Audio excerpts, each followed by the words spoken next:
Hi guys, welcome back to Blue Moon Rising TV. Manchester City have won again and again and again and again and again and again and again and again. I think that's 8. That's 8. You'll be able to say that was 7, weren't they? Sorry, close enough. But anyway, guys, how excited are we? How great is City at the minute? How brilliant is Pep Guardiola? And don't you just wish he was your mate? Yeah, I wish Pep was. I wish he was here now, just sat here, I know. and just talking to us. Because Pep Guardiola is just dreamy. He's absolutely dreamy. He's amazing, isn't he? He's better than I thought he was going to be, and I was one of his biggest fanboys anyway. Yeah, we were absolutely sort of weren't holding anything back with Pep Guardiola. Over summer, we were saying this is the best manager in the world, and you know it could have feasibly, and I guess it still could, bite us on the arse. It could come back to bite us if we just lost our first 8 games, but we didn't. We won them. But then we would have been made to look a bit silly. But we were willing to say he's not a fraud. He's bald, and we love it, and he's going to do well with City. And he doesn't need a Messi in his team. Well, that's the thing, is his record is actually better in terms of starting than it was at Bayern and Barca in apparently tin pot leagues where there's only 2 teams in there. That's what everyone says, and this is genuine fact. I mean, he won 6 for Barca and won 5 for Bayern, or 5, one of the 2. He lost his first Barcelona game. Yeah, and he's won 8 out of 8 for us. So his record at City in a harder league with a lesser squad,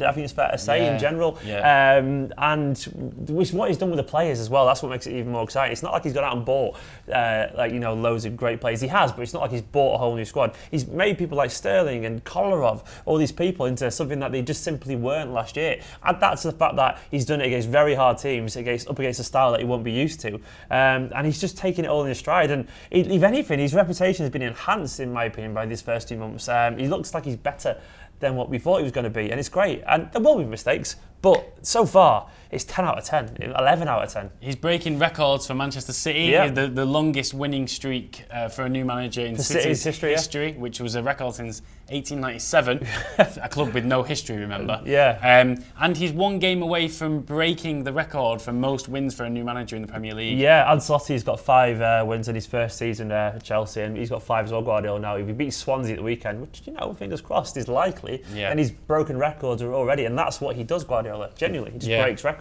and because he's a great manager and people react to him. And in general, it's just looking very, very, very good. I think City's club record for consecutive wins in all competitions is 11, so he's closing on that potentially. It could happen.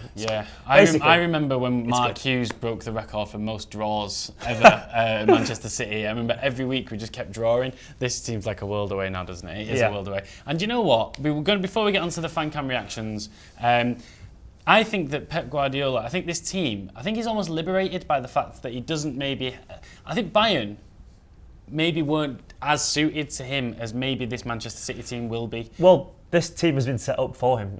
Make no mistake about it. This has been built towards the Guardiola's reign for years. We first, tried to convince him to come in 2012, I think it was, probably even before that. But as soon as Soriano and I think they definitely wanted him after Mancini. And then Pellegrini, they couldn't, because he'd signed for Bayern, and then we got Pellegrini. And I think since then we've been looking. That would have been too soon. I think with Pellegrini was the right man at the time.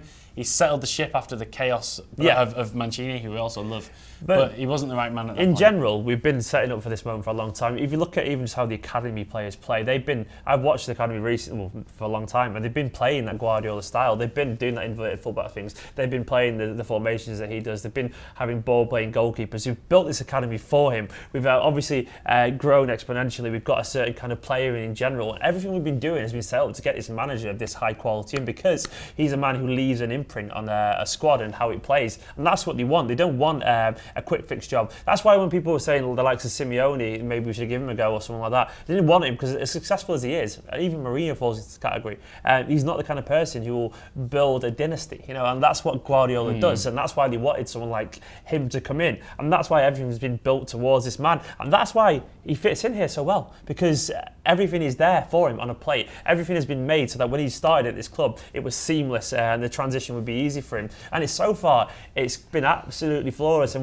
we've got a fan base that appreciates him. There was a lot of rumours that he never really connected with the Bayern fans, because they maybe had a certain expectation that maybe they couldn't quite fulfil. Maybe his personality didn't quite connect with the German fans or something like that. But I think it's fair to say he's absolutely loved it already. I think by the end of it, he definitely won them over. But when he went there, they'd just come off the back of a treble win. probably the more unprecedented, wasn't expected. Yeah. But he left that team, you know, with one of the best defensive records, or the best defensive record ever in that league. Near domination. Yeah, absolutely dominated it. The only games that he ever really won were times when they'd already won the league. When they lost, he lost 4 games in 3 years. Including before the league was won, you know, so after the league was won, he lost a few more, understandably, but he lost 4 games while the league was still competitive in 3 years. Yeah, it's just unreal. It is unbelievable, and Pep Guardiola, everywhere he goes, like Stephen says, he leaves a legacy. Right, now we've got that bit over. I feel like we should end the video there. But no, we've actually just getting started. We're going to look back at the fan cam bits from the weekend, which were great. Everyone was in top moods. It was a fantastic sunny day in Manchester. Let's get on to the first one. It's your good self, Stephen McInerney. So that was absolutely immense. What has he done to this team? It's ridiculous. He's going possibly the best football I've ever seen at the Etihad. That second goal, I just didn't know where to look after it. I was like, what just happened? It was unbelievable. And yeah, it's just phenomenal. And every game at the moment is just a joy, and it gets better and better and better. Well, I wasn't drunk. Like everybody keeps thinking that Stephen's drunk. He's drunk on Guardiola's football. On Pep love. Yeah. I was drunk on just football. I was happy that day. I'd just got back from holiday from Rome, and like the sun had followed me there, and I witnessed that kind of paparazzi. Sorry. I witnessed that masterclass, and it was just beautiful. Genuinely beautiful. Like the football, that second goal, that incision, that one end to another in 10 seconds to score 1-2 touch football. It's just fantastic. And I think this is the most intelligent and diverse football I've seen. We've seen some great football. When Mancini won as a league initially, we started off very well. Under Pellegrini, we broke all kinds of goal-scoring records. But to me, this is more diverse. There's an intelligence to it that we've not seen before. It's not simply just passing. There is a mixing up between the wide men getting involved, proper wing play. We've not seen that before in terms of people running at people. And then we've got Kolarov pinging 40-yard balls over the top. It's just so diverse and so kind of multifaceted, this play at the moment. I love it because it's generally unlike anything I've seen personally as a City fan. I've been watching City since the early 90s, and this doesn't come close to what I've witnessed personally. I've got to agree with all that. This is something special. Like you said, Kolarov pinging out these passes like he's almost like his Alonso type role. He's playing so far up the pitch. He was having shots. He was a centre back, and he was having 25-yard shots, which were really weren't a million miles off, and he was doing really well. Starting off attacks, he was playing passes that led to goals. It was just unbelievable. And like you say, the diversity, everything, that second goal, which if you don't know the one we're talking about, it was when it got played out, Kevin De Bruyne ran with it, and then Sterling, De Bruyne and Kelechi, and then Kelechi put it in at the end. That was one of the best goals I think I've ever seen, full stop. Never mind at the Etihad.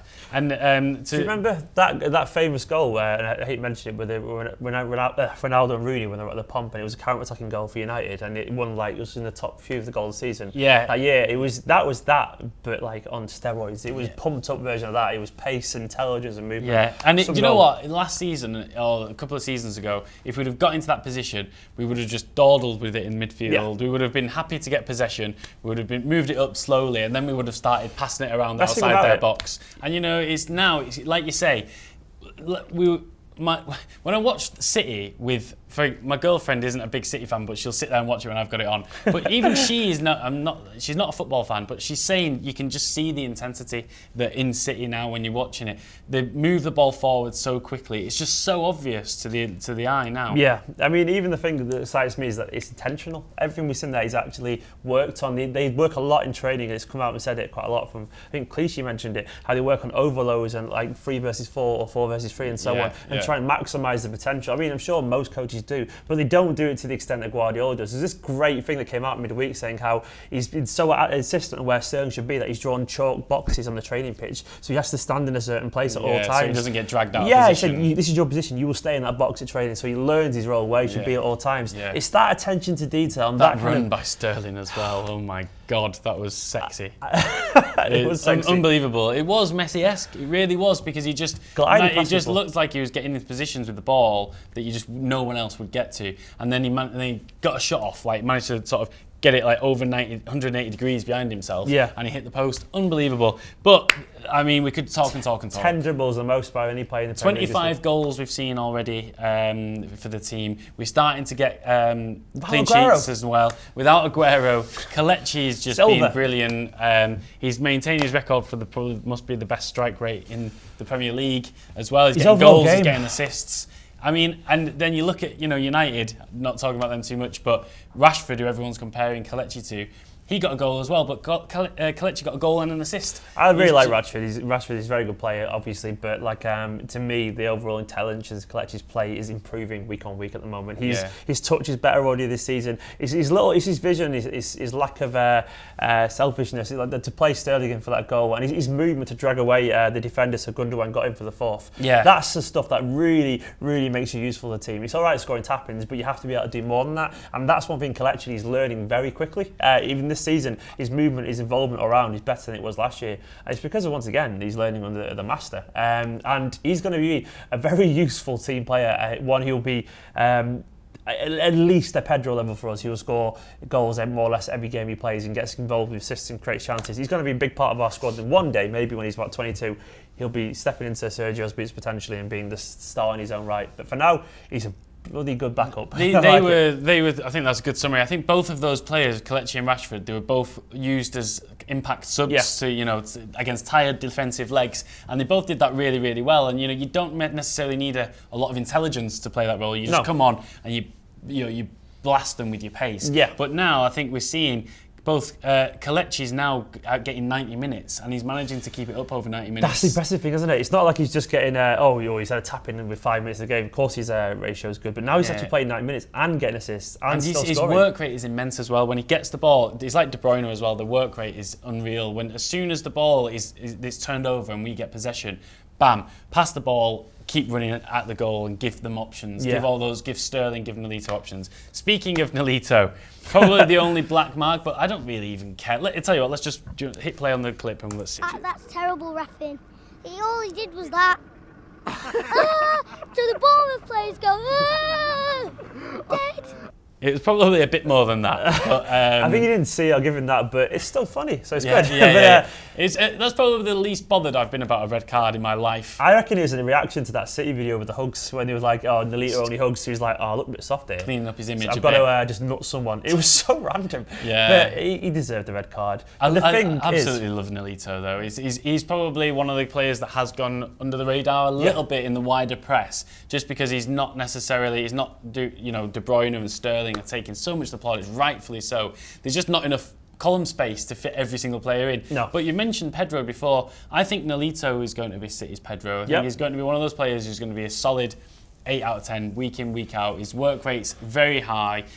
Doesn't necessarily have to be the main guy. Nope. Won't worry if he gets subbed off here and there, but he's going to get a lot of time. And he is, he's played a lot of minutes and he's really earned that right as well. He scores goals, he creates them, and the thing I do like about him is his work rate. He puts a Paul Dickov-esque shift in, doesn't he? He legs it and constantly presses, works very hard, and he's an intelligent footballer. And for 13.4 million or whatever it is, it's an unreal bargain. That is, like, in the modern era, that is as nearly as good as a free transfer given the quality he's got, because that's nothing, absolutely nothing for us. And it's exactly what we needed as well. Yeah, you look at the players that are worth like 35 million these days, likes of Sadio Mane, he won't have the same stats that Nolito's probably got, or at least have the same, it'd be a comparable impact at the very least. And Nolito, isn't a star, isn't a world star, it doesn't have to be. He just has to be a very willing squad player, one who can do a job and improve our team, and he has done that already. Even if he now just ends up playing every other game for us, he's already proved his worth. I'm mentioning no names, and fans of some other teams before the start of the season thought that we were signing nobodies, and who is Nolito, never heard of him. But the thing is, this is it. Pep Guardiola, instead of just signing big names, he's gone after the names that he thinks are going to suit our style of play. Yeah. And if you do, I mean, we've got to mention United because they dropped points this weekend, and they were touted as it's City versus United all the season. Well, if you look at, they were said as undoubtedly had the best transfer window of the summer, but it's starting to show that you can't just buy all the big names and throw money at them and necessarily come out the best. If you look at, for example, Zlatan, I've seen United fans start to suggest that despite his obvious brilliance, which he is, no one can deny that, he probably wasn't the right signing for United because he's undroppable. and he doesn't necessarily contribute enough to the whole play. Yeah. He's obviously the kind of player who's going to keep scoring goals, but the rest of the team maybe are going to suffer because he's not going to do much else, and he's going to waste. He's had a lot of shots as well, so he does waste opportunities. But he will always score. But maybe it wasn't as good a transfer as maybe people might make out. Well, in terms of the long-term game, this sounds crazy, but I would rather Kelechi. I just would, because Zlatan's contributes more. World-class player, and he's still. And if Zlatan was in our team now, I'm sure he'd be doing even more. But the fact he's is, he's unbenchable though, isn't he? That's the thing. He's one of those players who, and this is probably why you'll see why Guardiola and him didn't get on, and you're starting to see that probably if Mourinho doesn't dare drop him because he wants to keep a good relationship with Ibrahimovic, well, maybe he needs to be dropped. Well, I mean, I would play him in at the moment anyway because he's their best striker. But they need to drop someone. They need to drop one of Pogba, Bruyne, or I think because they've got. Let's not get too much into United, but they've got basically 3 players there for 2 positions, and that's their problem. But thankfully, we've got a manager who wants to, put square pegs in square holes and so on. Or maybe not with Kolarov. He's made a new hole for him. He's made a new shape. He's made a dodecahedron. Yeah. First one we were on to. Dodecahedron. Big dodecahedron fans here. Yeah, exactly. But, my best polygon. But in general, we've got a manager who's not just buying a bunch of mega stars and so on. We've got that's a football manager transfer window. I think someone said that to us, United's one. And paper looks decent, but you have to know what you need and you have to fill the gaps. And that's what we've done with the likes of Gundogan, Nolito. It's obvious to me that when we signed Leroy Sané, Nolito, and obviously Gabriel Jesus coming in the future, we were looking for pace out wide because that's what he felt we lacked. Yeah. And Sterling's been reinvigorated there. But Guardiola teams require a certain kind of player. Hence why he's buying certain people. Hence why he's promoting certain players like Alex Garcia as well, because they sit perfectly into his system. Yeah. And that's why I'm so excited about the future. But back onto Nolito anyway. Yeah. This goes to show how strong our squad is, because now I'm not actually concerned that Nolito's gone, because it means Leroy Sané time. Everyone's been looking forward to Leroy Sané getting his debut. It looks like he's going to get it against Swansea. All the signs are there that he will. And then maybe after that he can slot into the team whenever he needs to. He's already looked very impressive. 2 games against Swansea now, so you'd like to think in theory we shouldn't miss Nolito. We should, in theory, be okay. It's a good 2 games now. Aguero's going to miss 1 more game now, so he's going to be back for that next Swansea game. It's funny because you don't know whether that means... You would imagine Aguero will get back into the team. I think he will. I wouldn't be that fussed. Kelechi's done more than good enough. Leroy Sané, we're all looking forward to him. He's going to get his tryout now. All right, let's move on to the last fan cam of the day from Foulmouth Jason. I think on this one he's clean though. This is what we're going to do this season, right? We're going to win the league. We'll win the FA Cup. We might even have that little shitty thing that we've had now and again. And we'll be probably the finalists Champions League. Maybe win it. It's all happening, baby. I absolutely love this guy. He's so good. It's all happening, baby. Makes me feel warm inside. Not that way. But he's... Let's say we are all floating on air right now, aren't we? We are just absolutely loving it. But we wanted to show this just to say, let's draw it, hold it back, pull it back a little bit. Despite everything we've just said, Pep Guardiola got asked in his press conference about whether City are going to win every single thing available, all 4 trophies, and he said, "What the fuck?" So it looks to us like it's his way of controlling expectations a little bit. Would you say? He was incredibly dramatic in response to that. Very mundane, a little bit tedious question. It's one that any good manager gets asked when they start well. But that was basically a very dramatic way of saying, back off. You're already trying to set me up for a fall here. I'm not stupid, I know what you're doing. And he said, and fairly said, we've only been in the Champions League semi-finals once. So, to expect us then to win a quadruple is ridiculous and totally unfair. And it is.